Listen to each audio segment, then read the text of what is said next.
Hello everyone, आज हम बात करेंगे central board of secondary education CBSE का IPS system integrated payment system किस तरह से काम करता है। सबसे पहले आपको ओपन करना है सीबीएसई की साइट cbse.gov.in। इस पे आप क्लिक करेंगे परीक्षा संगम के ऊपर।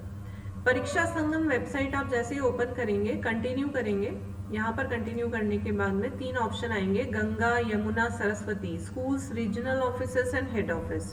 तो हमें बात करनी है स्कूल्स की, तो आपको स्कूल पे क्लिक करना है। जैसे ही आप स्कूल्स पे क्लिक करेंगे आपके पास और ऑप्शंस आएंगे कि आपको 10th-12th का रजिस्ट्रेशन करना है या एग्जाम एक्टिविटीज करनी है। तो जो सारे ऑप्शंस होंगे उसके अकॉर्डिंग हमें वर्कआउट करना है।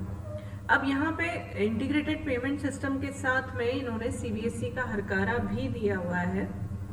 देखिए साइट जो है वो हैंग हो रही है बिकॉज ऑल ओवर इंडिया ये वर्क करती है, तो it may take time for half second और 1 मिनट समटाइम्स। तो आपको थोड़ा सा यहाँ पर पेशेंस रखना पड़ेगा बिकॉज ऑल ओवर इंडिया ये साइट वर्क कर रही है। और पेमेंट के लिए इन्होंने एक सेंट्रल मॉड्यूल बनाया है, इंटीग्रेटेड पेमेंट सिस्टम। स्टिल ये काम कर रहा है। अब यहाँ पर जो है स्कूल से रिलेटेड 5 एक्टिविटीज आ गई, exam reference material, pre exam, exam activities, school DigiLocker and post exam activities and communication and integrated payment system. तो हमें इस पर क्लिक करना है, communication and integrated payment system. यहाँ पर 2 मॉड्यूल है, एक कम्युनिकेशन जो कि हरकारा है और दूसरा है इंटीग्रेटेड पेमेंट सिस्टम जो कि आईपीएस है। जैसे ही आप आईपीएस सिस्टम पे क्लिक करेंगे तो यहाँ पर online direct bank transfer system and affiliation and examination functionalities. Affiliation inspection committee के अगर आप मेंबर हैं तो उसके लिए इसको क्लिक करेंगे। एग्जाम टर्म 1 का पेमेंट ऑलरेडी हो चुका है। बोर्ड एग्जाम टर्म 2 के जो प्रैक्टिकल एग्जाम है उनका पेमेंट अभी तक नहीं हुआ है, उसी की यहाँ पर लिंक ओपन की गई है। आपको इस लिंक पे क्लिक करना है। इस लिंक पे क्लिक करने के बाद स्कूल का यूजर आईडी एंड पासवर्ड आपको एंटर करना है। एंटर जैसे ही आप करेंगे तो यहाँ पर एक मैनुअल दे रखा है, उस मैनुअल को ही हम देखते हैं कि ये आपके सामने लिस्ट आएगी जिसमें पहला टॉपिक है practical external examiner account details. जो आपके स्कूल में एक्सटर्नल आए थे उनकी बैंक अकाउंट डिटेल्स आपको एंटर करनी है, जितने भी सब्जेक्ट्स के एक्सटर्नल्स आए थे।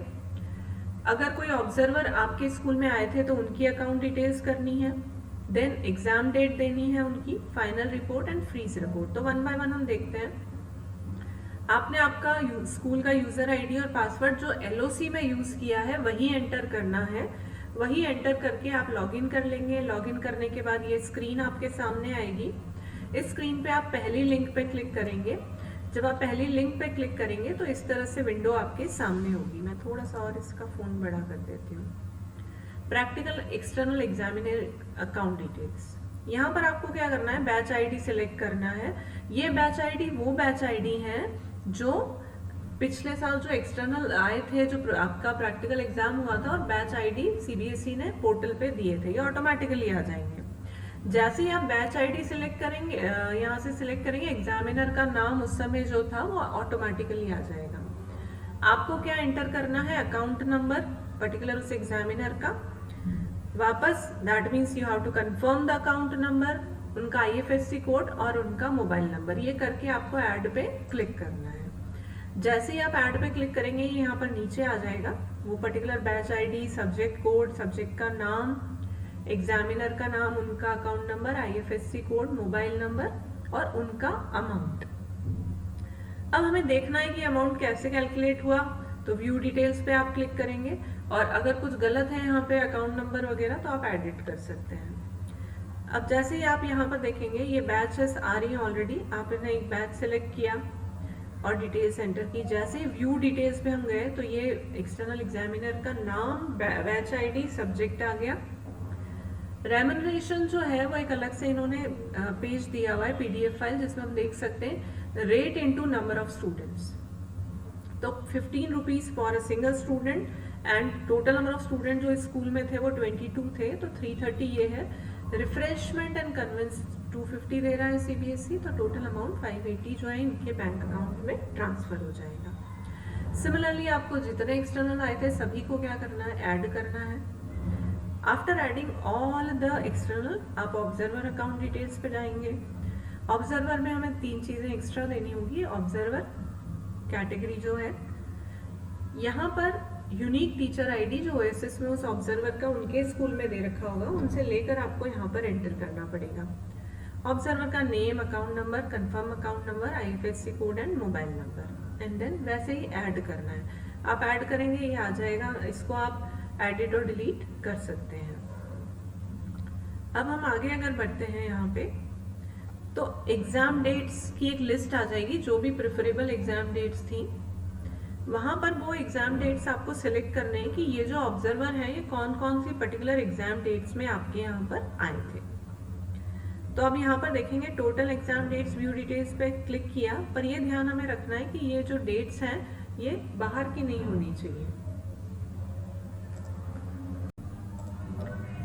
सो ऑब्जर्वर जिस भी पर्टिकुलर डेट पे आपके यहाँ आए थे उस पर्टिकुलर डेट को आपको क्या करना है, यहाँ पे सिलेक्ट करना है और उसके बाद में अपडेट करना है। ये डेट्स आपको बहुत ध्यान से भरनी है कि कहीं पर कोई मिस्टेक ना हो।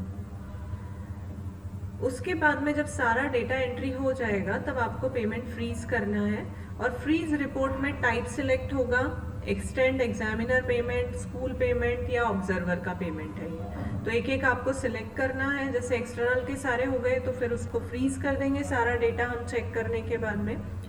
आफ्टर दैट अगर कोई वेरिएशन आता है, जैसे हमने यहाँ पर एक एग्जाम्पल लिया है, थोड़ा सा मैं साइज और इंक्रीज करती हूँ। फिक्स्ड है कि 15 रुपीज 96 स्टूडेंट्स के देने हैं 1440, या fixed amount subject having project component. अगर प्रोजेक्ट कंपोनेंट है तो वहां पर हम कितना दे रहे हैं, 5 × 130, तो ये 650 हो रहा है। अब यहाँ पर इन्होंने एक एग्जाम्पल दिया है कि भाई असिस्टेंट सुपरिटेंडेंट को 200 रुपीज दे रहे हैं, लेबोरेटरी असिस्टेंट अमाउंट ये दे रहा है, तो सारी डिटेल्स होंगी। जब सब कुछ हो जाएगा आपको क्या करना है, फ्रीज बटन पे क्लिक करना है। The details of the unsuccessful and failed payment, अगर मान लीजिए कि कोई एंट्री गलत है या कोई प्रॉब्लम है तो आप कैसे चेक करेंगे, जब एक बार फ्रीज हो जाएगा तो आपके अगर पेमेंट में ये आ रहा है स्टेटस रिजेक्टेड पेमेंट बटन, तो आप यहाँ पर इसका रीजन देख सकते हैं कि ये जो पर्टिकुलर पेमेंट है ये रिजेक्ट क्यों हुआ है, आपने डेटा एंट्री गलत किया है या कुछ भी जो भी इशू है वो आपको वहां पर शो कर देगा।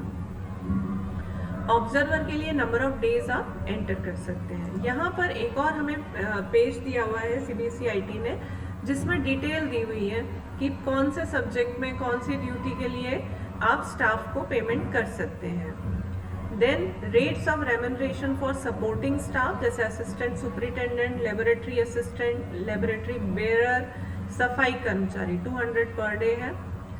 फाइन आर्ट्स और दूसरे सब्जेक्ट्स के लिए थोड़ा सा अलग होता है, 25 रुपीज पर candidate, subject to the minimum payment of ₹500 पर एग्जामिनर, और 250 टूवर्ड्स कन्वेंस और रिफ्रेशमेंट और अदर चार्जेस।